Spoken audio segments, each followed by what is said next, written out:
All right, friends, let's talk about everyone's favorite subject, plastic. That's no one's favorite subject. All right, you guys, plastic, it's a big deal. It's everywhere. It's all around us. It's super cheap. It's super lightweight. It's super convenient.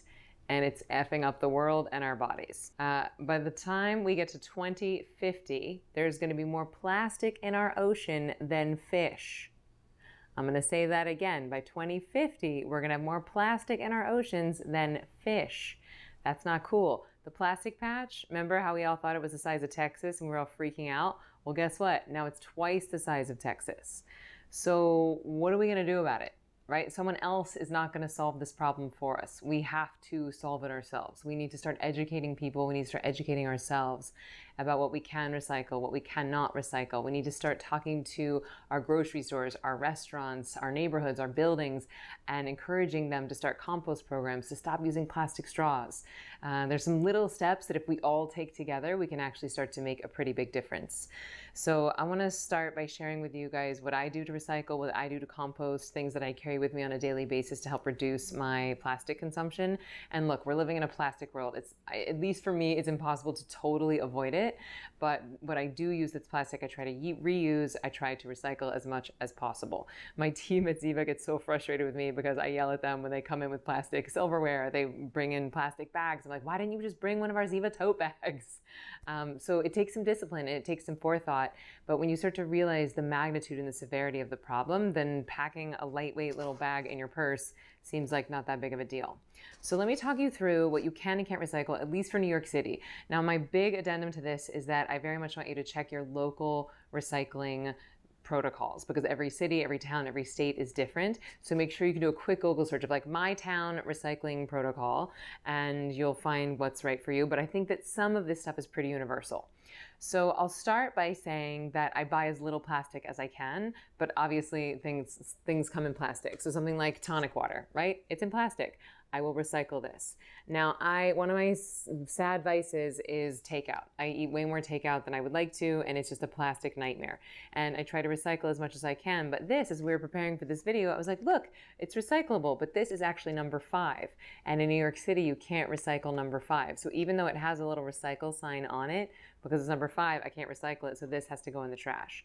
Now, you don't have to actually wash your recyclables because they're going to clean it at the recycling plant anyway, and it's all going to get melted down.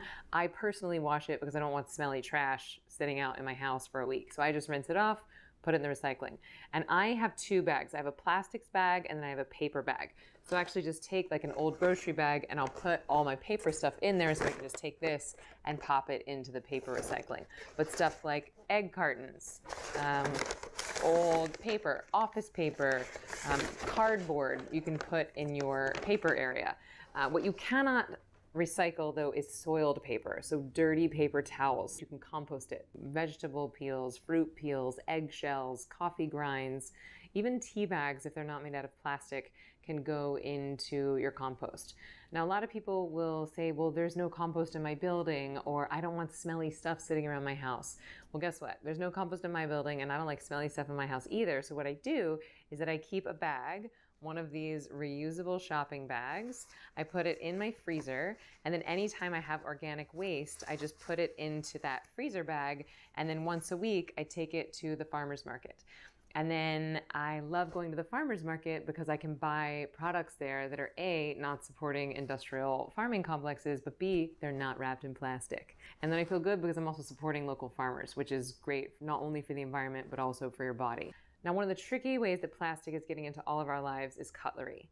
Every time you order out, every time you eat out, there's plastic spoons and forks and knives, and it's, you have to eat. So what I do is that I got this great little bamboo cutlery set. It's called To Go, and I put it onto my keys so that I can't leave my house without it. And inside of it, you have a bamboo spoon, I have chopsticks, I have a knife. Now, I'm really sad to be seen on video with this because I think the plastic straws are just not great. If you've seen that video of the sea turtle with the plastic straw stuck in its nose, you're never going to want to use a plastic straw again. Anyway, I had to use this straw during my 4-day labor, and so I'm just keeping it on me in case I ever need or want a straw. I'm just using that same one.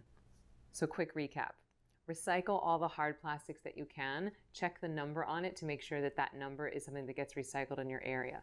Soft plastics like this usually are not recyclable. Sometimes you can put them together and take them to your grocery store, but harder to recycle. Paper all goes together, but you wouldn't recycle soiled paper products. Paper towels you could put in the compost.